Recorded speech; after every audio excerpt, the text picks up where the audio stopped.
Good morning बच्चों।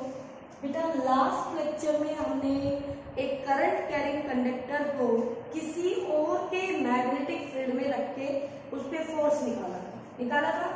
ये किसी का मैग्नेटिक फील्ड है बी वेक्टर और इसमें कंडक्टर मान लो मैंने ऐसे रख दिया, ये कंडक्टर करंट कैरिंग कंडक्टर, इसमें करंट जो है इस डायरेक्शन में जा रहा है ऐसे, ओके आई। तो हमने इन दोनों के बीच का एंगल पहचाना था थीटा। फिर हमने फोर्स की वैल्यू बताई थी F equal to I L B sine theta, ये लिखा था और वेक्टर फॉर्म आई थी आई एल क्रॉस बी। तो बच्चों याद करने का तरीका बता दिया था डेल साइन थीटा, बट उस केस में आपको ये कंफ्यूजन हो सकता है कि वेक्टर फॉर्म में बी पहले है या एल पहले है, क्योंकि वेक्टर तो यहाँ दो ही है, ठीक है। आई करंट तो स्केलर है, तो ये जो एल है ये वेक्टर आई की डायरेक्शन लेके बनता है, ठीक है बेटा, बताया था ना हमने। तो यहाँ पर एल और बी के बीच क्रॉस होगा, ना कि बी और एल के बीच, क्योंकि क्रॉस प्रोडक्ट जो है आपका वो कम्यूटेटिव नहीं होता है। जो पहले है वो पहले और जो बाद में है वो उसको बाद में लिखना होता है, ठीक है। यानी इनकी पोजीशन बदलने से हमारा फोर्स की डायरेक्शन बदल जाती है। चलिए बेटा अब सुनिए, यहाँ पे बहुत ही अच्छा कॉन्सेप्ट तैयार हो जाता है आपका। पहले तो आप ये देख लीजिए, क्या हमने एक सर्कुलर लूप के लिए ये बता दिया था आपको, ऐसे करंट कैरिंग लूप थी, तो इस लूप में ये करंट देख के इस लूप की करंट की डायरेक्शन हमें बता रही है कि जो हम फेस देख रहे हैं वो फेस इसका साउथ पोल बनेगा। कैसा बनेगा? साउथ पोल बनेगा, ठीक है। और जो हमें नहीं दिखाई दे रहा दूसरी तरफ, वहां से ये हमें नॉर्थ पोल दिखेगा। क्या दिखेगा बेटा जी? नॉर्थ पोल दिखेगा, ठीक है। जैसे अगर मेरे पास यहाँ पर ये ओके ये एक रिंग है बेटा, इससे देख लीजिए आप। तो यहाँ देखिए ये आपकी डायरेक्शन है, फॉर एग्जाम्पल ये आपको चौक दिखाई दे रहा है, थोड़ा बड़ा ले लेते हैं, ओके। अब देखिए ये आपके पास पिंक चौक इस डायरेक्शन में एक्ट कर रहा है, देखिए, और ये ऐसे होगा क्योंकि करंट की डायरेक्शन दिखा रहे हैं, तो थोड़ा सा हम इसको बाहर निकाल के दिखा रहे हैं कि करंट कैसे घूम रहा है। तो आपको समझ में आ रहा होगा कि करंट इस डायरेक्शन में यूं घूम रहा है, ठीक है, घूम रहा है। फिर एज इट इज मैं आपको पलट के दिखा दूंगी कि ये कैसे दूसरी तरफ आपका दूसरा पोल दिखाई देता है। तो देखिए बेटा इस डायरेक्शन से क्या साउथ बन रहा है, जैसे यहाँ पे मैंने करंट दिखाया था, क्या वैसे ही करंट दिख रहा है इस रूप में? आपको दिख रहा है साउथ बन रहा है। अब देखिए ये देखिए अब करंट कैसे घूम रहा है, इन चौक की डायरेक्शन को देखते हुए करंट तो ऐसे घूम रहा है और ये डायरेक्शन ऐसे दिखा रही है, ये डायरेक्शन ऐसे दिखाई ऐसे, और ऐसे डायरेक्शन किसकी होती है? नॉर्थ पोल की। तो वो कौन सा पोल अपीयर होता है? North pole. यानी कि एक जो लूप है, करंट कैरिंग लूप है, वो अपने आप में क्या है? एक डाइपोल। क्या है बेटा? Magnetic dipole. क्या कहेंगे इसको? मैग्नेटिक डाइपोल, ठीक है। तो देखिए सबसे पहले तो किसी भी मैग्नेटिक फील्ड में आपकी कोई करंट लूप हो तो वो करंट लूप अपने आप में एक मैग्नेटिक डाइपोल है, ठीक है। और वो लूप कैसी भी हो बेटा, ऐसी ट्रायंगुलर शेप की हो, ये इस तरह की, और इसमें ये करंट ऐसे जा रहा हो, या ऐसे सर्कुलर लूप हो, या ऐसे स्क्वायर लूप हो, ठीक है, और करंट ऐसे घूम रहा है, ओके, या ऐसे रेक्टेंगुलर लूप हो बेटा जी और करंट ऐसे, कैसे भी हो, ठीक है। तो ये सारे के सारे क्या है? Magnetic dipole. क्या है भैया? ये लूप्स क्या है? Magnetic dipole. इन सभी के दो डाइपोल हैं, ठीक है। तो दो पोल है, डाइपोल नहीं, दो पोल है, एक नॉर्थ पोल एक साउथ पोल, ठीक है बेटा।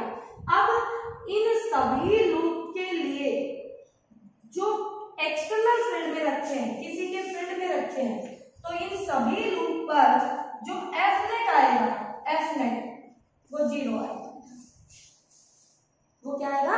जीरो आएगा, ठीक है। अब जैसे यहीं पर अगर हम देखें तो जितना फोर्स इस सेगमेंट का आएगा उतना फोर्स इस सेगमेंट का अपोजिट डायरेक्शन है, तो नेट फोर्स लूप पे क्या हो जाएगा? जीरो हो जाएगा। जब किसी क्लोज लूप में करंट एक साइक्लिक ऑर्डर में घूम रहा हो तो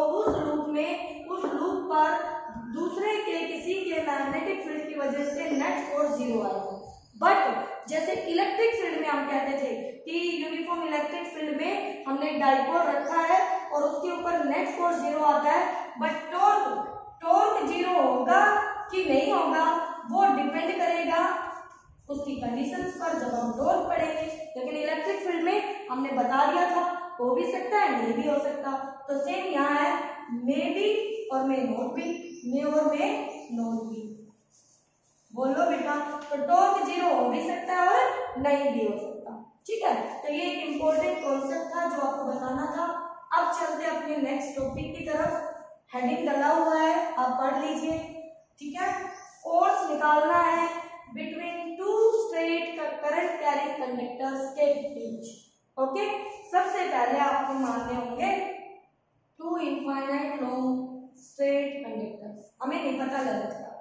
ठीक है, तो ये हम अपने दो स्ट्रेट कंडक्टर ले लेते हैं और इनमें करंट ले लेते हैं हम I1 और I2।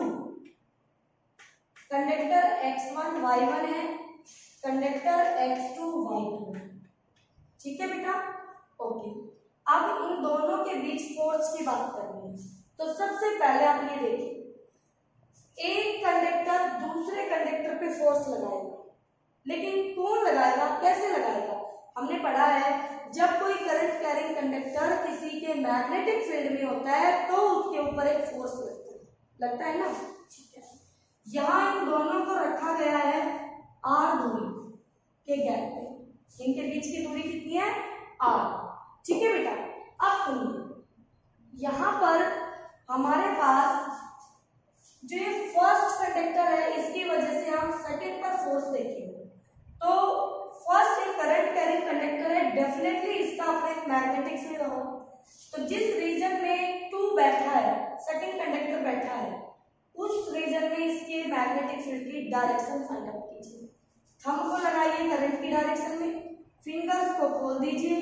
ठीक है, जिस जगह पे आपका सेकंड कंडक्टर बैठा है हथेली अंदर गई तो भैया इस रीजन में मैग्नेटिक फील्ड B1 अंदर आएगा, परपेंडिकुलर इनवर्ड। आप ऐसे मैग्नेटिक फील्ड लाइंस भी दिखा सकते हैं, मैंने आपको नोट्स में दिखाई होगी। ठीक है, ये डायरेक्शन मैग्नेटिक फील्ड लाइन की बनेगी, क्योंकि आपने ऐसे कर्ल किया फिंगर को तो वो यूं घूमेगी, तो इसमें अंदर तरफ से। तो यहाँ पे आप ऐसे भी दिखा दें, इस कंडक्टर पे मैग्नेटिक फील्ड क्रॉस अंदर है। ओके, अब जाहिर सी बात है मैग्नेटिक फील्ड पहले कंडक्टर का है और दूसरा कंडक्टर करंट लेके बैठा है, तो वो किसी के मैग्नेटिक फील्ड में बैठा है तो वो अपने ऊपर एक फोर्स फील करेगा। तो फोर्स कितना होगा वो हम निकालेंगे। डायरेक्शन और देख लेते हैं, अंदर मैग्नेटिक फील्ड, करंट ऊपर, थंब टुवर्ड्स फर्स्ट कंडक्टर। तो this is the direction of force, और ये फोर्स 2 पे लगा है 1 की वजह से, ये F2 आप ऐसे लिख सकते हैं। ठीक है, इसी तरह आप इस पे फाइंड आउट करेंगे। डायरेक्शन आप खुद देखना, चेक करके बता देती हूँ, इसकी तरफ आएगी, लेकिन आपको खुद रूल लगा के चेक करना है कि आती है कि नहीं आती है। जिन बच्चों की ना आए वो मुझसे पूछे, कॉल करके पूछे, व्हाट्सएप करें, जो भी है। ठीक है बेटा, चलिए आगे चलते हैं। अब पहले B1 की वैल्यू लिखवा दीजिए, B1 की वैल्यू लिख लो, कोई बड़ी बात नहीं है। B1 का मैग्नीट्यूड म्यू नॉट, भाई इनफाइनाइट कंडक्टर है ना, दोनों एंड का नहीं पता, mu naught upon 4 by 2I1 by कौन से पॉइंट पे देख ले, R पॉइंट पे, क्योंकि R पे बैठा है ये तो सेकंड कंडक्टर, इससे R दूरी पे बैठा है, अपॉन में R। B1 निकाल लिया। ठीक है, अब हमें पता है, हमने पढ़ा है जब एक कंडक्टर को किसी के मैग्नेटिक फील्ड में रखते हैं तो उसके ऊपर एक फोर्स लगता है। तो आपने क्या लिखा, force on second conductor due to first, second on due to first. बताइए F इक्वल टू, ये ऐसे लिख लीजिए F को, F इक्वल टू, अब फोर्स होता है ILB साइन थीटा, तो I कितना है फर्स्ट वाले का, I2 है, सॉरी, जिस पे आप फोर्स निकाल रहे हैं, IL और B किसका है फर्स्ट वाले का, और साइन थीटा कितना बन रहा है बच्चों 90 डिग्री। L ये है मैग्नेटिक फील्ड अंदर है, दोनों के बीच 90 डिग्री एंगल बनना है। लेंथ ऑफ द कंडक्टर नहीं मालूम ना, एल लिख लिया फिर। देखते हैं आगे क्या होता है। ओके, फाइनाइट लेंथ तो है नहीं। चलिए, तो यहाँ से F इक्वल टू क्या हुआ हमारे पास, F इक्वल टू I2 तो as it is, L as it is, B1 की वैल्यू रख दी mu not upon 4 pi 2 I1 by R sine 91 हो गया। ठीक है, अब इस फोर्स को ऐसे लिख लिया, F अपॉन में L को यहाँ ले लेना उतार के, equal to mu not upon 4 pi 2 I1 I2 upon में R, ये एक्सप्रेशन है। और भैया इस फोर्स को लिख दिया है अब कैपिटल F से, क्योंकि ये अलग है ये अलग है। अब ध्यान से सुन लीजिए क्या है, ये तो फोर्स है but this is not a force. यह फोर्स नहीं है भैया, यह फोर्स नहीं है, यह फोर्स पर यूनिट लेंथ है। यूनिट लेंथ में कितना फोर्स लग रहा है वो है ये, ध्यान रखना। तो इसकी जो यूनिट आएगी ना, इसकी यूनिट F की यूनिट आएगी न्यूटन पर मीटर, ये आप ध्यान रखिए, न्यूटन पर मीटर। और एक चीज का और ध्यान देना, यहाँ पर दोनों कंडक्टर के बीच की दूरी R है, दोनों कंडक्टर का करंट आ रहा है, सेम मैग्नीट्यूड आपको सेकंड से फर्स्ट के ऊपर मिलने वाला है फोर्स का। ठीक है, तो ये उसी तरह से है कि जितना फोर्स ये इस पे लगाएगा उतना फोर्स ये इस पे लगाएगा।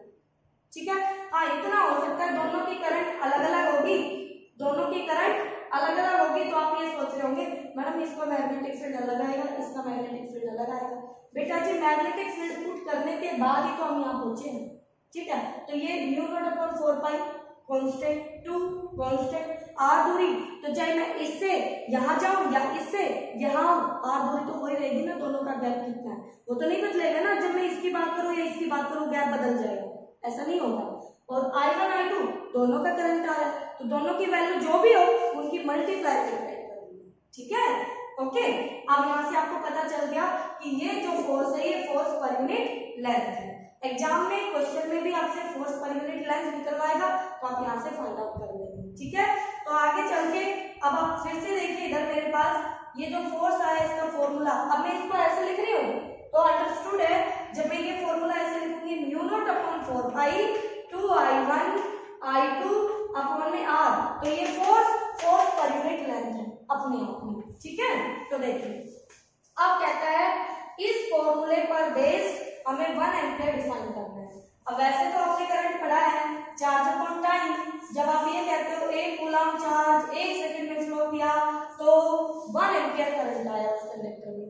लेकिन अब हमें इसके ऊपर बेस्ड, क्योंकि क्वेश्चन आएगा एग्जाम में वो ये फोर्स निकलवाएगा, साथ में कहेगा डिफाइन 1 एम्पियर। वहां बच्चे ये डिफाइन करके आते हैं, उनको नंबर 0 मिलते हैं, कोई नंबर नहीं मिलता सही होते हुए। क्यों? क्योंकि एग्जामिनर ने इसके ऊपर बेस्ड पूछा।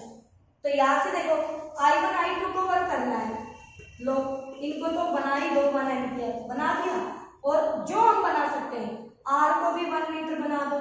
तो यहाँ से F की वैल्यू आई म्यू नॉट अपॉन 4 पाई की वैल्यू होती है 10 की पावर -7। ठीक है, और इसकी यूनिट है न्यूटन पर मीटर। अब हम बना सकते हैं डेफिनेशन। हमने बता रखा है फॉर्मूले में जितनी भी टर्म्स है जिनको 1 बना सकते हो 1 बना दो। हम इनको 1 बना सकते थे, बना लिया। हम इसको 1 कर सकते थे, कर लिया। भाई इसकी वैल्यू तो फिक्स है, जो है वही रहेगी, म्यू नॉट अपॉन 4 पाई की वैल्यू ये है। तो इन सब की वैल्यू जब पुट की तो फोर्स ये निकल के आया।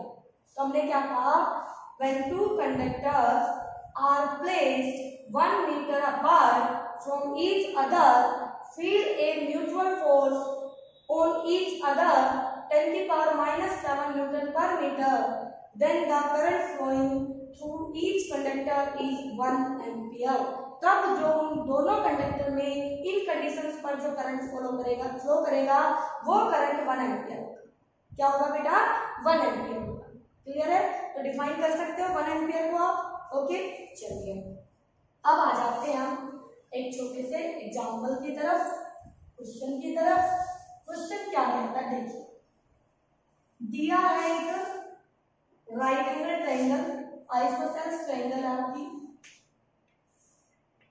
ठीक है, सॉरी ऐसे नहीं है करंट, ट्रायंगल से गैप दिखाने के लिए ए दूरी, एक कंडक्टर यहाँ रखा है, यहाँ पर आई करंट, एक कंडक्टर यहाँ रखा है, आई करंट, एक कंडक्टर यहाँ रखा है, आई करंट।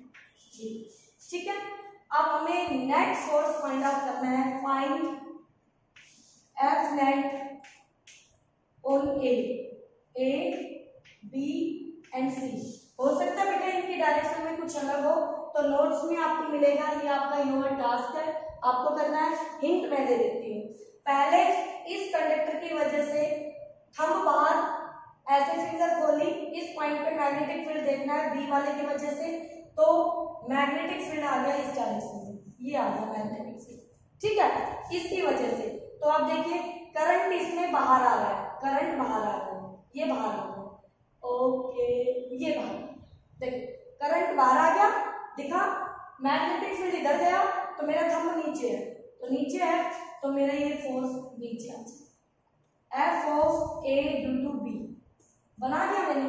आप देखिए इसकी वजह से थंब बाहर, फिंगर खोलो, नीचे फील्ड, मैग्नेटिक फील्ड नीचे आ रहा है, ये था बी, बी की वजह से बी, और यहाँ पे ये जो डायरेक्शन आई है ये आई है B due to C, magnetic field due to सी।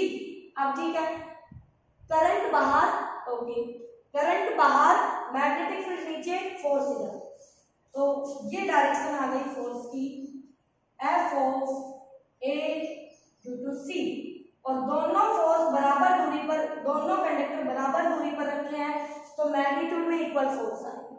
ठीक है, यानी force per unit length mu naught upon 4 पाई, करंट सभी में आई है, तो यहाँ पे 2 आई स्क्वायर अपॉन में दूरी ए है दो कंडक्टर के बीच की, तो फोर्स ए बी और ए सी दोनों की वैल्यू यही आएगी, तो सॉल्व ही करा दिया आपको मैंने।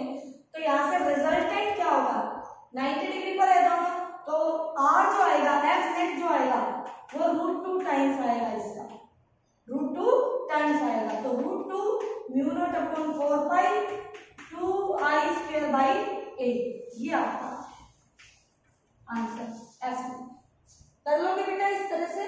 ठीक है, इसके बाद स्पेशल केस डिस्कस करते हैं। स्पेशल केस में क्या कहता है कि अगर दो पैरेलल कंडक्टर ऐसे हैं, ये सेम डायरेक्शन में करंट है, पहला केस। अगर अपोजिट डायरेक्शन में करंट है, एक में ऊपर एक में नीचे, ये I1 I2 ऐसे, ये I1 I2, या दोनों I ले लो, कोई दिक्कत नहीं है। ठीक है, तो इसमें तो हमने बताया था कि जब दोनों सेम डायरेक्शन में जाएंगे तो सेम डायरेक्शन में क्या कर रहे थे, अट्रैक्ट कर रहे थे, तो यहाँ पे उल्टा हो रहा है। लाइक चार्जेस रिपेल करते हैं, but two like current carrying conductor, like का मतलब सेम डायरेक्शन में करंट, वो अट्रैक्ट करते हैं, रिपेल नहीं करते, और ये दोनों क्या करेंगे, रिपेल करेंगे। तो ये दोनों दोस्त होंगे और ये दोनों दुश्मन होंगे।